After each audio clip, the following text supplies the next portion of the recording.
So thank you for inviting me. So I wanted to, as I say, talk about the entanglement of William Bond and Sons and the Harvard College Observatory by looking particularly at William Cranch Bond and his sons.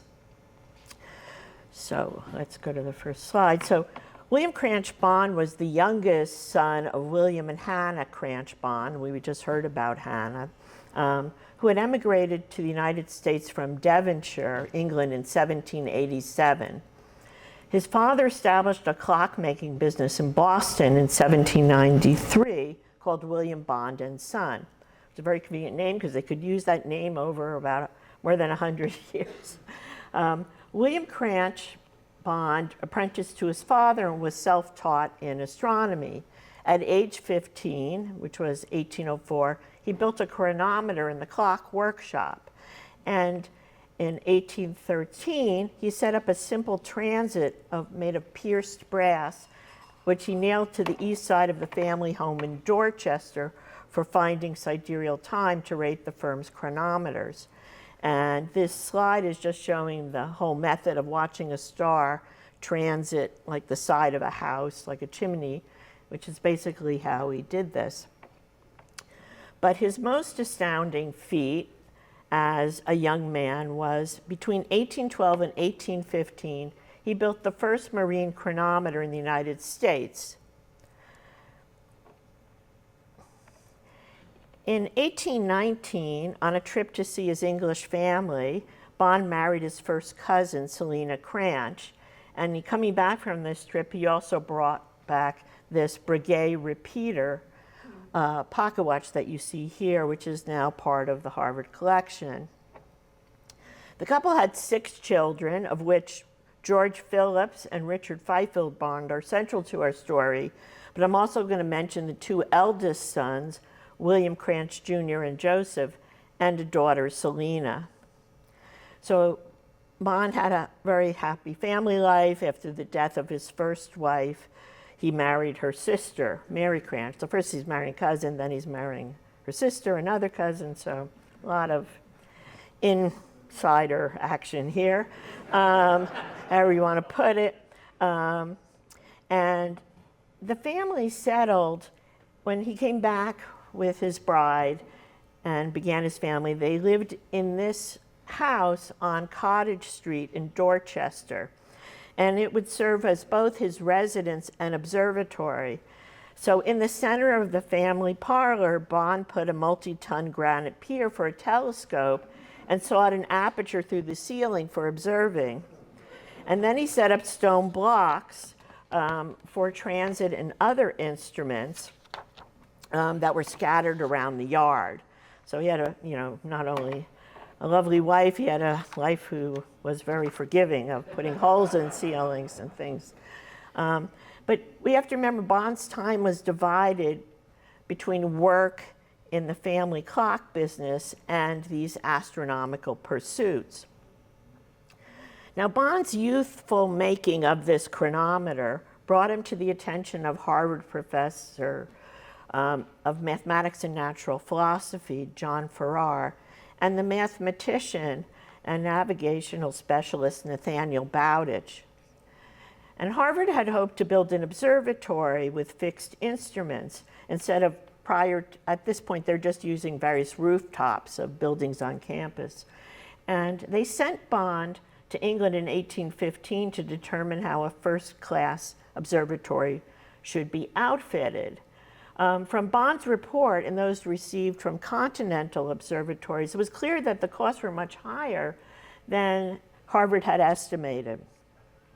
So first, Harvard appealed to wealthy friends, a long time tradition at Harvard, but without success. And in 1823, John Quincy Adams, who was a Harvard alum, like his father, John Adams, we just heard about, and at this time was US Secretary of State, offered Harvard $1,000 if it could raise the funds in 2 years. And when this failed, he renewed his offer for another 2 more years.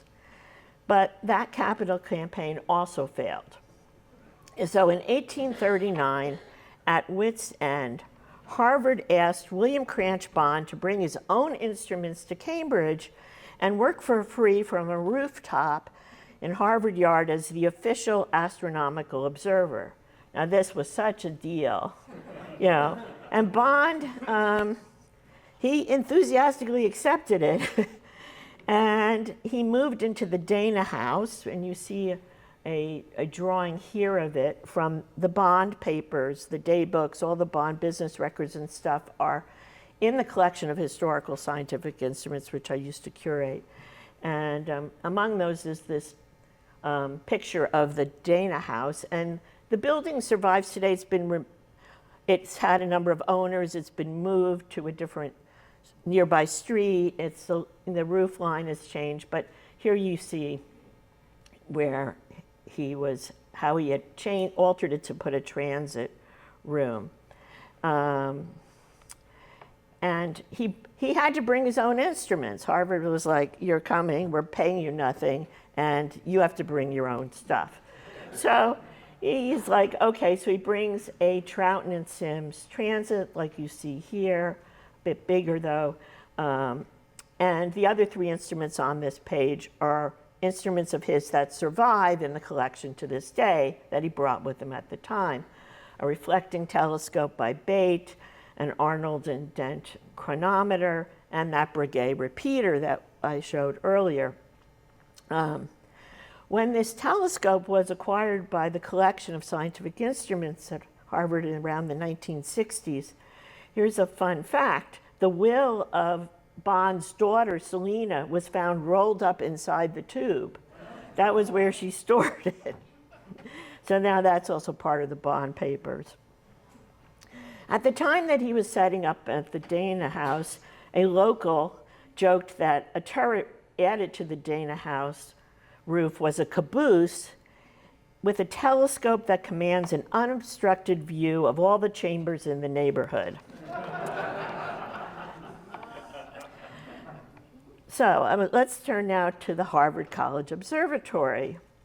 So in 1843, a great comet appeared that attracted enormous attention. It was visible in broad daylight and had a tail 200,000 million miles long. As you can see from a contemporary illustration, it really stretched the whole one end of the sky to the other. Now, one reason for the interest in this comet was apprehension over William Miller's prophecy to his followers, who were known as Millerites. Miller had preached an Adventist message since 1831, and in 1833, the Leonid meteor shower was actually a meteor storm, much like we had a few years back. And he saw like this rain of meteors down as like the sign of the end of days predicted in the book of Revelations. And so Miller prophesied that the world was going to end, and not just soon, but between March 21st, 1843 and March 1844. So when this comet appeared on February 28th, 1843, just before this prediction of the end of the world was supposed to happen, it's like right on time. And the exultant Millerites viewed it as the judgment car, and they sold their properties and prepared to meet the Lord. The people of Boston who had mocked the fanatics were now uneasy, and the press appealed to Harvard, which was what they often asked the Harvard faculty to explain various scientific phenomena that were happening. And they say, well, what can you tell us about this comet? You know, are the Millerites right? What's that? Where's the comet going, coming? And Harvard did a clever thing. So instead of saying, well, we're embarrassed, we can't really tell you anything, and make light of it, Professor Benjamin Peirce, with the agreement of Harvard's president, took advantage of this opportunity to plead for a new telescope. And he basically said this. He said, you know, we wish we could give you good observations of the exact position and all of this telescope and this comet and all its path, but we don't have the right equipment.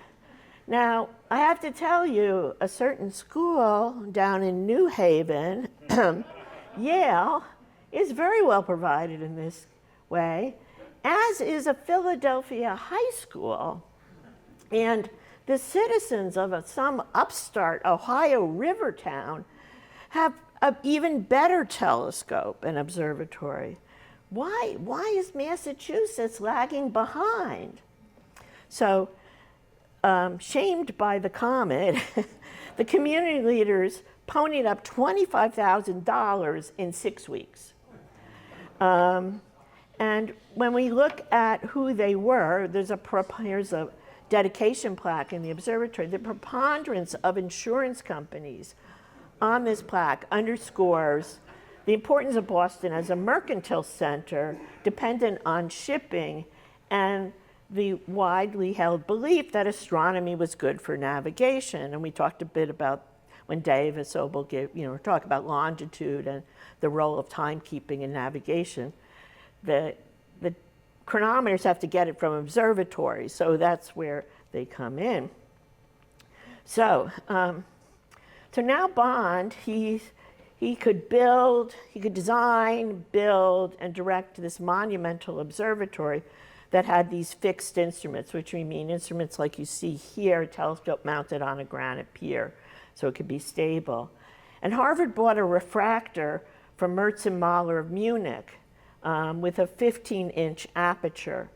And it was the twin of the largest in the world at the time, which was at the new Imperial Russian Observatory in Pulkovo. So Harvard has like dilly-dallied for, decades, but when it finally got going, it's like does nothing by halves. And this telescope remained the largest in the United States for 20 years, when it was finally surpassed by a 26-inch aperture telescope at the U.S. Naval Observatory. So William Cranch Bond's sons, William Jr., George, Richard, had been devoted assistants to their father's work at the Dana House Observatory. Now, unfortunately, William Jr. died prematurely in 1841 and never got to see the new place. But the rest of the family moved into the director's residence in 1844. And Bond continued to work for nothing and was only finally offered a salary of $1,500 in 1846 when the U.S. Naval Observatory tried to recruit him. And so Harvard realized they were going to lose this very, important astronomer. So George and Richard continued as part of the observing staff. And after Bond's death in 1859, George would succeed him as director. Now, the Bond team made a number of major astronomical discoveries. So I want in the next few slides to give you a flavor of life at the observatory, while on top of what they're doing while they're running this clock business. So in 1848, they discover Saturn's 8th moon, Hyperion, and in 1850, Saturn's inner dark ring, known as the Crepe Ring. They made very detailed studies in the 1858 of Donati's comet. As you see here, I think this is the handwriting here. The last one's handwriting of William Cranch Bond. This is either George or Richard's hand in the logbook of the big refractor I showed you was known as the Great Equatorial. And there was humor in these logbooks. So here is a page from one of them about the equatorial. And in 1855, George Phillips Bond and one of the assistants at the observatory, Philip Sidney Coolidge, were observing a whole range of planets, particularly Jupiter and Saturn. And on one page, Coolidge points to his drawing of Jupiter and writes, "Beat this if you can, Mr. GPB." And it's like right here writing up, and you see a big finger pointing. And then down here, some pages later, George replies,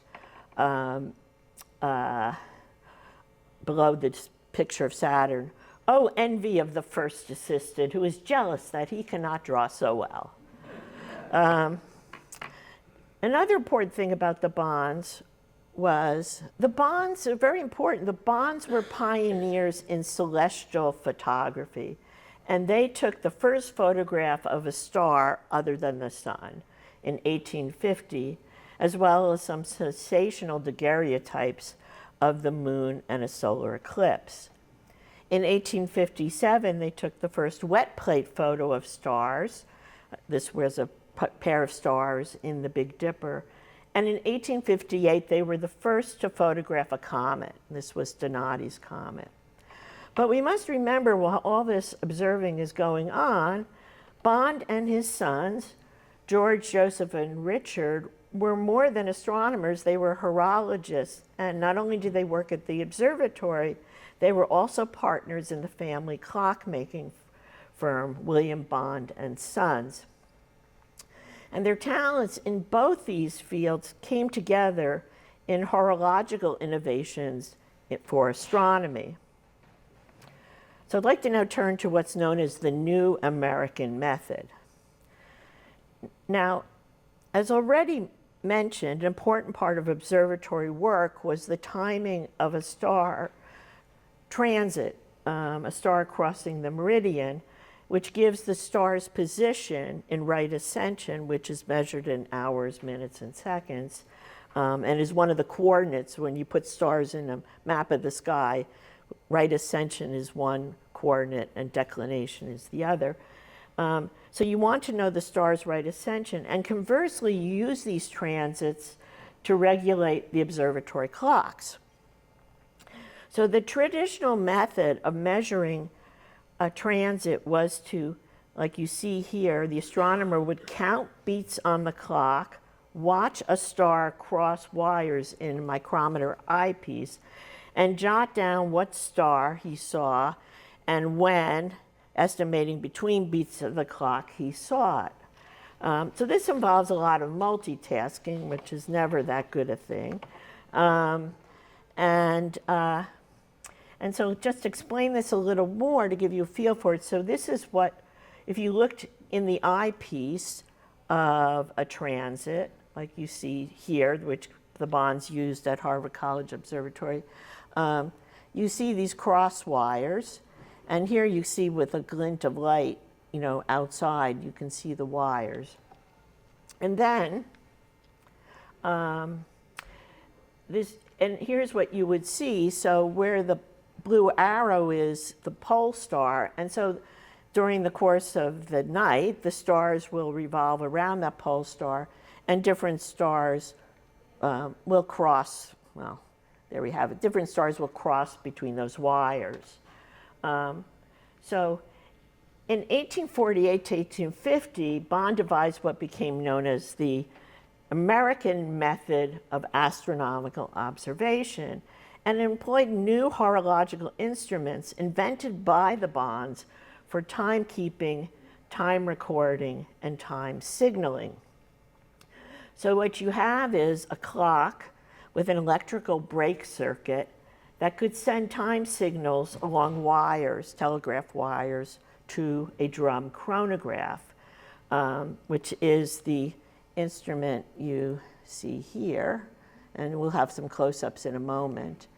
And the drum chronograph has a recording pen that's recording on revolving paper, and the pen is recording clock beats on the revolving drum, and alongside, when the astronomer presses a telegraph key while observing a star transiting through the eyepiece of the transit instrument, it makes another mark along the trail. And so you don't have to count beats of the clock. It's much more precise way of measuring star positions and regulating clocks. And I have some videos here, courtesy of Don Saff, who has done a lot of work on the Bonds and William Bond and Son and this method. And so I'm going to share some with you. So here you see the transit, of the type Bond had, and the drum chronograph behind, and some wires. And let's see if this will work. It's a video. The video's not playing. I don't know. Let me see why. Oh, here we go. I think it doesn't want to use the... Now it's working. So let me go back and...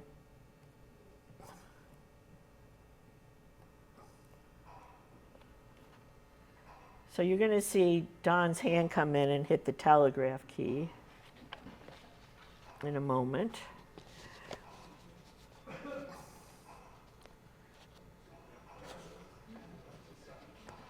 And it's kind of hard to see, but in the back, the pen is moving. So now, watch another one. Now I'll go to here. And so here when he's pressing the telegraph key, and that's the ones it's doing now are just the regular clock beats.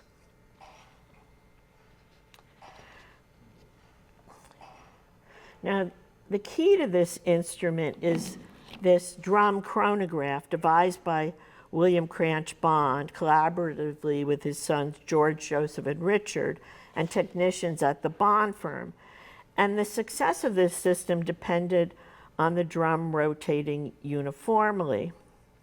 And to accomplish this, Bond converted oscillatory motion of a pendulum into rotary motion of the drum using a spring, shown here with the red arrow, to equalize the vibrations of the pendulum. And Bond then, therefore, he called his drum chronograph the spring governor and allowed for accuracy of a few hundredths of a second.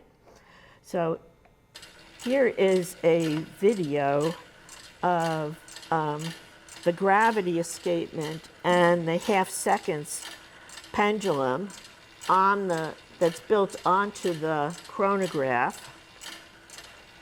It's kind of fun to watch that.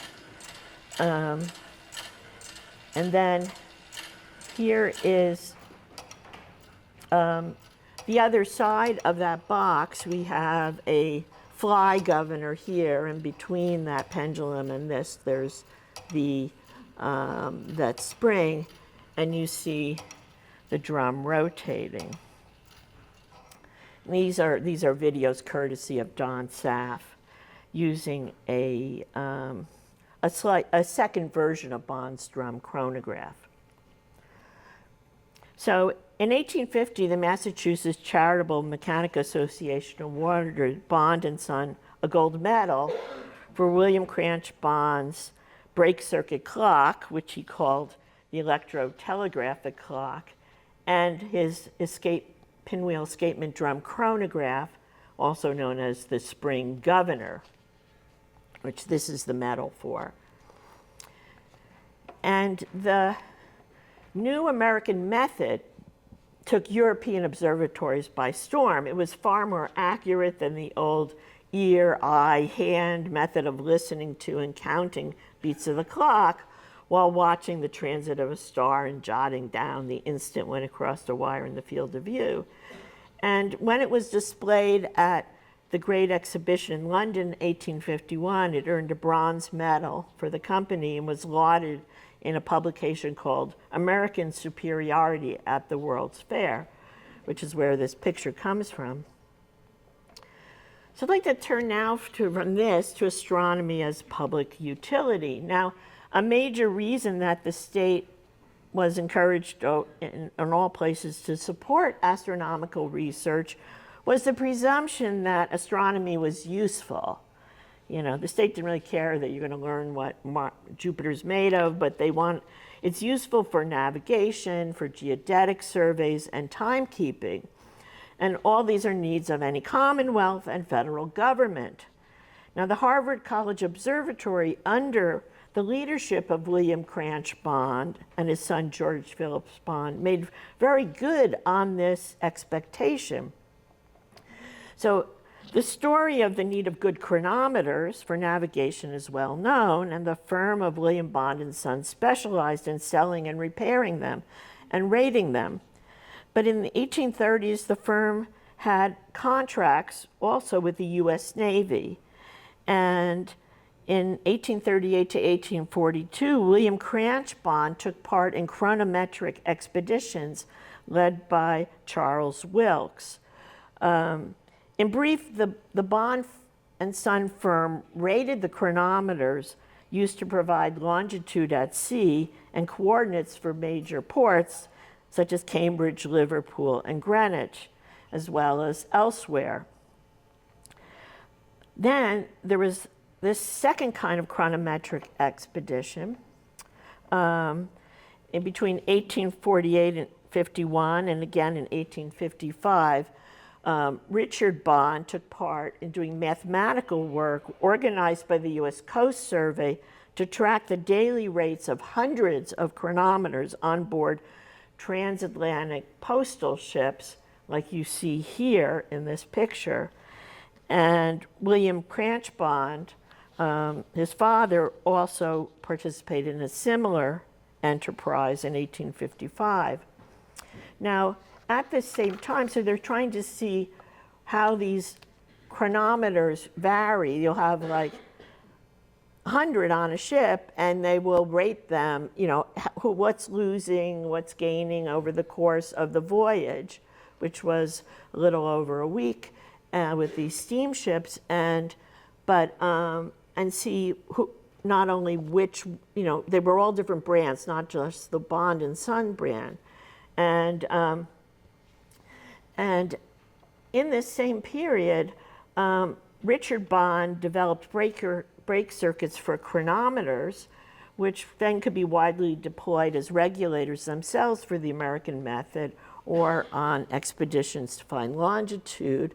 And you see here, there are two binding posts to take electrical wires out of the chronometer. And we have a little video here, if it will start. So this is the inside of that chronometer in operation. And then it also could be rigged up to a chart on a drum chronograph. And this is what, from the chronometer, this kind, with the brake circuit, the kind of data chart you would get. Now, all these chronometric expeditions established the Harvard College Observatory as a 0th longitude in the United States for improved cartography.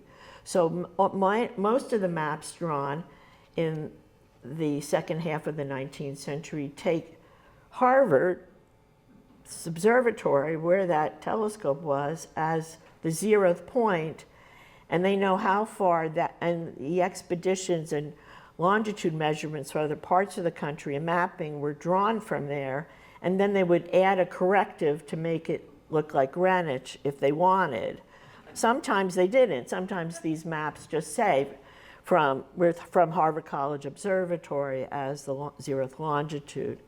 They also used the District of Columbia was another place they used as a 0th longitude in the early part of the days of the United States. So Bond recognized the utility of distributing mean solar time, whose longitude was so precisely known from his astronomical work. And as I said, the U.S. Coast Survey took advantage of this. Now, perhaps a little less well known may be the story of railroads and the development of time services and time zones. For most of the 19th century, there was no national system of time zones. Each community had its own local time based on the sun. That meant that time in Worcester was different from that in Boston or in Providence. And in fact, every town along the way between any of those had slightly different times. At the same time, the railroads at this period often had a single track, and with trains going both directions on one track. And between 1831 and 1853, there were 97 train wrecks in New England. And like a good third of them were in that last year of 1852, 1853, so things were getting worse as more trains were on the line. And a particularly grisly one was this deadly wreck that you see a picture of a daguerreotype. And this was outside of Pawtucket, Rhode Island. It was a head-on collision on a single track, on a blind curve, at the so-called Boston Switch, which was shared by two different railway lines. Now, the cause of this crash was attributed to a reckless conductor with a slow watch. And he thought, I can beat the oncoming train and not have to pull off to the siding. Well, he was wrong, and this is the upshot here. Now, these kind of wreckages cause great loss of life, loss of machinery, and to put it in the proverbial way, there's no way to run a railroad, and the public clamored for reform. So the outcry led to the New England Association of Railroad Superintendents, representing 15 companies, in 1849 to adopt a standard time along the tracks in the interest of public safety and convenient scheduling. They decided that time should be regulated by William Bond and Sons. So with the assistance of the U.S. Coast Survey, wires linked the Harvard College Observatory's clock in Cambridge to the shop of William Bond and Son in Boston, and also to Columbia University's observatory in New York City. And in 1851, the observatory at Harvard became the first in the world to distribute standard time based on clock beats sent out over telegraph wires. And after that particular wreck in 1853, as you can see on this flyer from the period, the railroads required its conductors on all its trains to carry reliable watches made by Bond and Sons as well, and not just regulated by them. Now, the firm used chronometers to adjust railroad conductors' timepieces, but also installed astronomical regulators in railroad stations. The first of these standard clocks is the one you see here, Bond number 137, which was delivered in 1855 to the Boston and Providence Railroad for use at the Boston station. And there you see some details of it, and a little cup for timing weights to make it more regular. This clock, Bond 394, also was one of the regulators that Harvard set up later to deliver its standard mean time to New England through the agency of the Bond firm. Now, the upshot of this was the creation of the first time zone in America, Bond time. And Bond time was a network of tracks about 5 feet wide and 4,000 miles long that snaked around New England. And the Bond firm profited from the business, but Harvard College Observatory delivered the signal for free under the directorships of William Cranch Bond and his son George Phillips Bond. Not until 1872, under the leadership of Joseph Winlock, did the observatory establish fees for the time service and literally sell time. Now, the entanglement of the Bond business and the Harvard College Observatory is revealed in this letterhead, where you see, it says William Bond and Son chronometer makers, et cetera, but the observatory at Harvard's at the top. And it can also be traced through the business records of the Bond firm, the scientific instruments owned and used by the Bond family, and the Harvard College Observatory. And all these materials, along with casting patterns and other wonderful things, are part of the collection at Harvard. So to close, I just want to mention briefly astronomical regulators. Now, throughout this period, Richard Fifield Bond devised very complex and novel escapements for astronomical regulators that also had brake circuits to send these time signals along the wires. These are two of the ones at Harvard, but we have others too. And here we see Bond clocks 394, 395, and 396. The 394 one on the left is at Harvard. The other two, one is in Liverpool, one is in private hands. And these were his ultimate achievement. And, you know, Don Saff in particular, here some of you may recognize Don Saff and Richard Ketchen with myself and another person from the Harvard collection, Martha Richardson, you know, studying Bond 394. And I highly recommend Don Saff's book on the bonds and celestial timekeeping, where he goes into great detail with many photographs on these various escapements and developments that particularly Richard Fifield Bond is responsible for. And in the interest of time, and I think Don does them better justice, I will close my talk here. But I have a video that Don Saff made of the working of Bond 396, which we can show for a little bit. And but that's my close of my talk, so I will just start it. It runs for about 7 minutes, so if we can cut it off too. But people can stay and watch it if they want. So thank you.